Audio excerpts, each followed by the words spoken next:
Alright guys, this is going to be a year in review and a little bit of a roadmap ahead for High Point and production quality cell phone. So, not very good. I'm sure you'll love it. Anyway, let me start with how I usually work so you guys get a flavor here. Before show, we usually do a system previs in software. Before sound check, speakers are set up and aimed correctly according to the software. The system is tuned and the processor at front of house is always at front of house so that we can control it and make on-the-fly adjustments. Even during the show, I can change how the system behaves. And if at all possible, a virtual sound check is performed. Okay, so that's normally how we would do things. The last gig I did was a Drew Baldridge show. He's the guy that does She's Somebody's Daughter. Really nice song. Anyway, the speakers were set up according to predictions made in the software. System was tuned by me. Everything was checked before sound check even happened. Okay, we walked and made sure the speakers were aimed and everybody's getting hit perfectly well, which is the way it should be. Now I know the whole rig and I own every parameter of that, and I can control every parameter at any time. I know what's going on in my system processor. I can see the amp levels. I have total ownership of everything. Now, when I come to High Point or really any of these churches and they ask me to mix, I don't have any of that. I don't own the system. I don't know the system. And so all the stuff that you would normally do gets bypassed. And that is not working in your favor at all this year. It doesn't work in anybody's favor. Some people don't even have a system processor, so they're at a loss. So anyway, when I first walked through High Point Auditorium, I knew several things were amiss simply by viewing your speaker setup. The subs in the ceiling was an improper array. It's not the way things should be at all. And so I knew, okay, whoever had their hands on this didn't know what they were doing. And then secondly, the sublocation and configuration that you currently have is in the same boat. Okay. I could explain that, I guess, on, got my handy dandy. Let me flip. Get a marker here. Okay, this is your auditorium. That one don't work. Yeah. See if I got me another one here. There we go. Okay, so look, here's your auditorium, right? Here's your stage. And those two subs were set up like this, with one going this way and one going this way. Now, that's an attempt at a cardioid sub configuration, even though that's not a cardioid arrangement. If you reverse the polarity of one to the other, you get a pattern that looks like this. And if you flip it the other way, it would just be the opposite. It would be that way. So you wouldn't have, that's an asymmetric pattern. You wouldn't want that in any case at all. So I knew as soon as I came in that something was amiss. Somebody had thought they knew that this was a cool thing to do or something. And the same thing applies to your subs in their current location and their current configuration. They're set up according to somebody wanting cardioid subs instead of wanting even sub distribution throughout your arena, your auditorium. And that can be solved, guys. Okay, so let's move on. all of the things that I'm talking about was confirmed when measurements were made. Okay, when I went to tune the system, that of course was shut down. Never mind that I've tuned some of the biggest churches in this area. That was shut down. Okay, and nobody could have a conversation about it. Again, that's not good. So you still have, after a year, no idea of what's happening in your processor. You have a left-right imbalance. It's pretty noticeable when you pan something left to right. The left side is lower than the right. You have a lack of upper bass to provide that fullness for those little speakers that we have, which are 10-inch two-ways. 10 inches, they're fine at smaller rooms, but they're not a big room box. So they can't provide high output, meat on the bones, low end, and so your subs need to be called in to help with that, and they're not. Your subs are tuned like a home theater sub. They're just real low and just nothing but woof. There's no upper bass to them to help out those small mains that we have. Okay, so you have inarticulate and out of time bass because of the way they're processed. They don't sound good. They're inarticulate. And you have uneven sub coverage. If you just take a tone from the tone generator at like 60 hertz, play it through your system and walk around, you'll find in one area it's loud at 60 hertz. You walk 3 feet over and it'll be dead quiet at 60 hertz because of the way they're set up. They shouldn't be set up that way. Okay, so and you have a large differential between the front and rear. Now that's something that could be solved, but you'd have to purchase more stuff to handle that. Anyway, think about this. Okay, all of that would have been handled before sound check at any event that you hired me to do, and yet it's a year later and we haven't done any of it. Okay, now there was a complaint about, you remember a while ago, there's a complaint about the bass being too much, and at that point I watched what I can only describe as superstition taking over. Okay, instead of having a conversation about it, we just turned the bass down to mitigate the complaints, right? And was that in your best interests? No, it was not. Okay, we wanna learn. We wanna change the way we handle issues. Okay, and just about every Sunday, as you know, was plagued with various network or computer issues, network MIDI issues, hard drive being full, Dante issues, blah blah blah blah. A lot of things we could do there. Have a separate media drive from your system drive. Don't let your system drive get full. Solve a lot of the network issues. Test your cables, so on. On a positive note, we redid the board layout with each layer and color having a purpose, making it easy to understand for anybody to walk up and mix on. Now we're changing the board a little bit, and it's continuing it will continue to change, but we also redid the show file to accommodate a one-to-one patch. This was, I think, in September, October, and we offloaded the ears onto the SQ5, and so that means we started from scratch again because we had a whole new show file. Okay,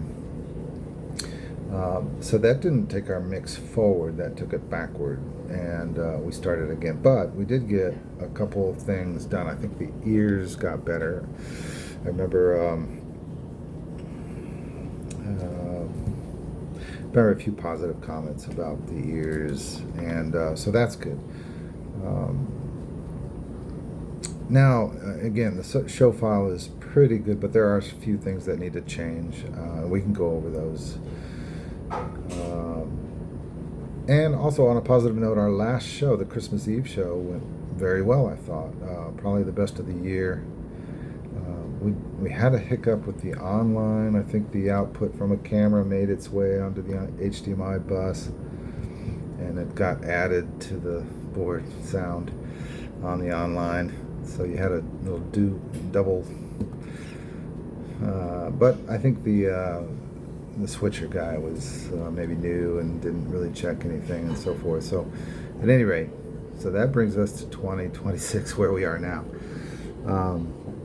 Where do we go from here? So here's some stuff. I strongly suggest the following. Okay, number one, have a conversation amongst your team concerning what principles should govern your production culture. Okay.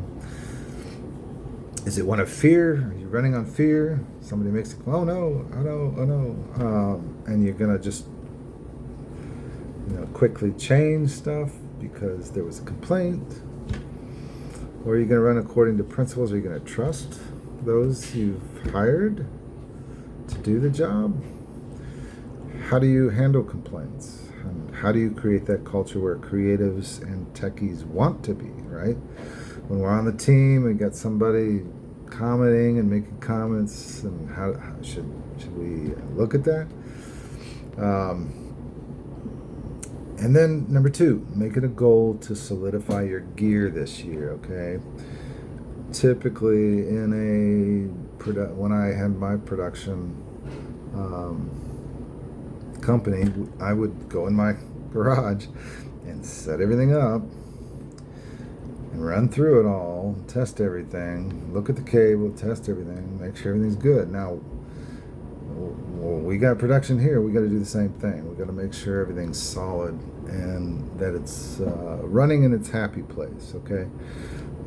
Make sure your network is tuned for Dante. Dante has a paper on what settings you need to have in your switch. Make sure those are set up properly.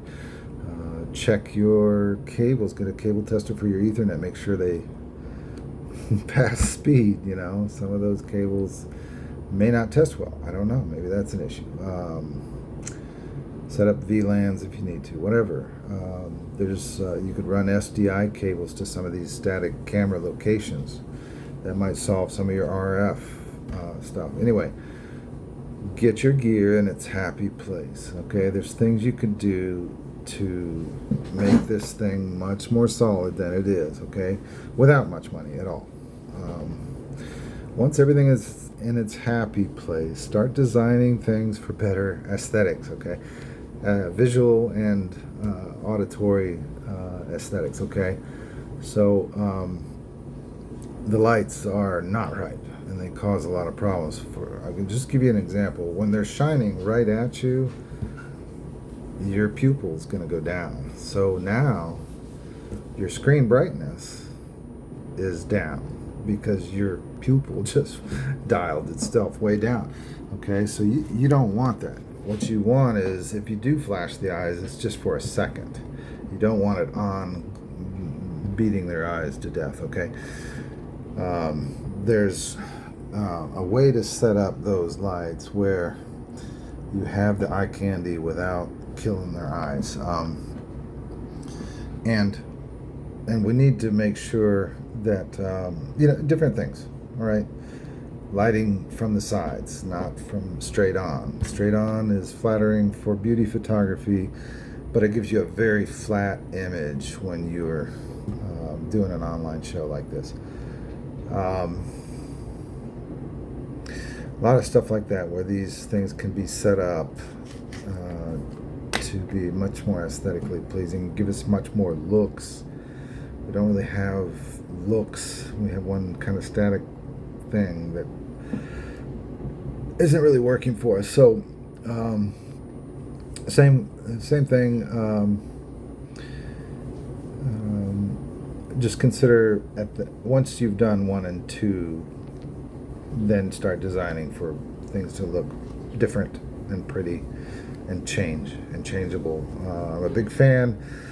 As you know, I've done many installations. I'm a big fan of not fixed installations, of a hybrid type deal where some things have to be fixed, like maybe the screen, but many things should and can be movable so that you can create variety in, for example, movable stage. movable lights, movable this, movable that, so that you can, and you need to get to that point at some point, so that we can create different looks for all kinds of events that you might do, weddings and so forth. Let's see. Okay, so those are my suggestions. Again, have a conversation. Make it a goal to solidify your gear. Once everything is in its happy place, then start making those aesthetic changes. Upgrade considerations. Okay, so when I first started, when I was 20 some odd years old, I bought an Alesis mixer and the Alesis ADAT system, so you could record multi-tracks. Hopefully you guys might remember what those are. I know some of you probably haven't even seen those, but at any rate, that was a cheap board. I might have paid $650 for it or something like that, maybe more. I don't know. But you plug in a mic, it makes sound, and when you're new to sound, you say, "Oh, yeah, it's sound. It works." And then a little while later, I thought, man, I want to try a preamp. So I bought a preamp, a do-it-yourself preamp, from a company called Benchmark, and they make fantastic gear. And this preamp, I mean, it looked like a toy. It was in a little plastic do-it-yourself kit box, and I drilled out the whole and put it all together and all that. 48-volt power supply, and plugged in the same. I had an SM57 that I first used on it. I specifically remember that. Plugged it in, and I could not believe. I thought I had a $1,000 mic. I mean, it was impressive, the difference. The sound was so clear and so beautiful compared to what I was getting from my Alesis little mixer. Since then, I've had that same revelation happen several times with all kinds of different gear. The difference between amps. Some amps, I had these JBL speakers, and I put a different amp. It was a Crown CE 4000 amp on it one time, and wow, like the woofers, the bass got so much tighter from what I previously had, and just wow, the difference, in little things like that. And you learn all these things, and you start saying, well, okay, what do you have at High Point, right? You have RF system that's kind of low grade, right? There's a sound that comes from those that is, it's certainly not the worst, but it's certainly not the best either. There's room for improvement there. And then there's, of course, mic selection and mics and wired mics. A lot of you don't need wired or wireless mics, so you can certainly improve there. There's plenty of room for different mics. Say I got a bunch of mics, I'll sell you. But at any rate, also consider your DIs. I remember one time I was doing a band called Seven Glory, and I remember this. I had my big board, and I've got my headphones on, and I'm doing sound check with them. I'm like, wow, that bass sounds amazing. I said, man, what kind of bass what are you running on that bass? That's one of the best bass I've ever heard. And I walked up to him, and he's got this red DI, R-E-D-D-I. It's a red DI.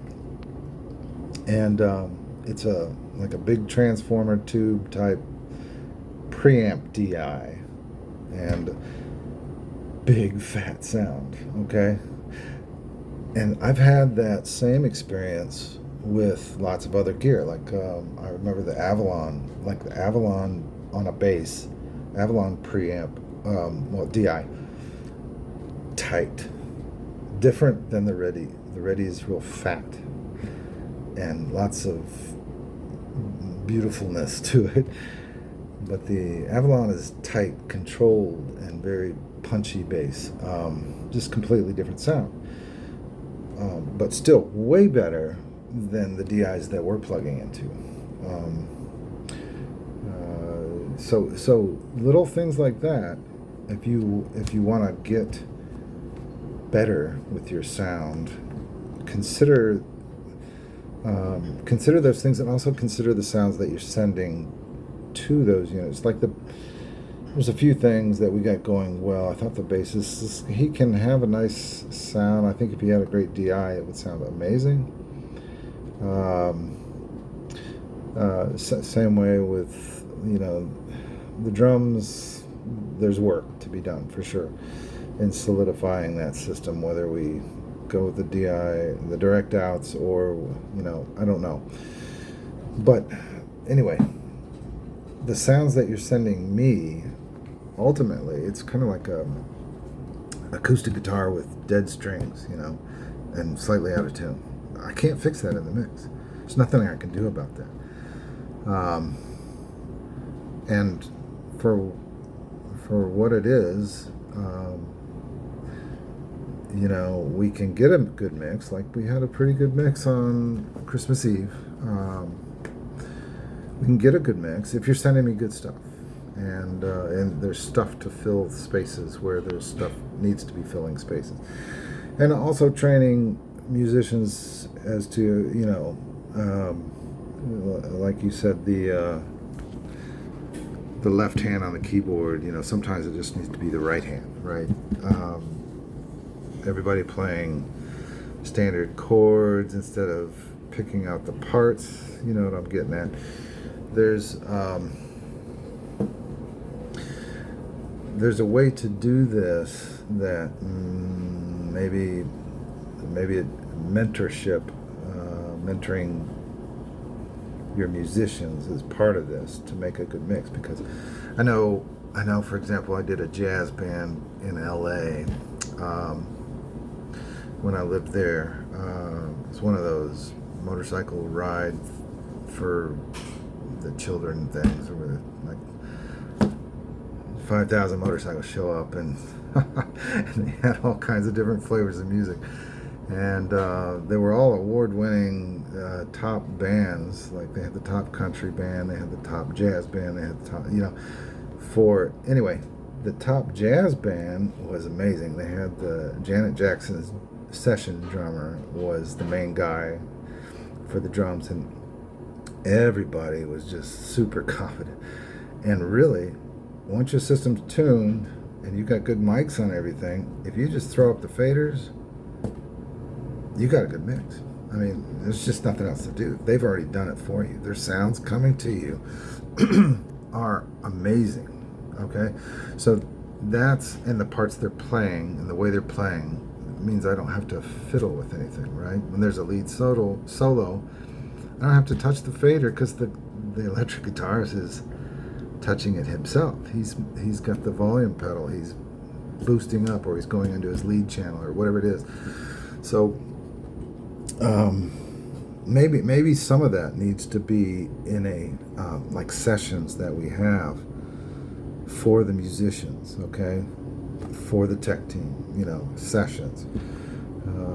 Joe brings a ton of experience. I got a ton of experience, and it's just kind of sitting there not doing anything. Maybe there's a way we can capitalize on that in the new year, okay? All right, I think I've said enough. Love you guys. Take care. Good night.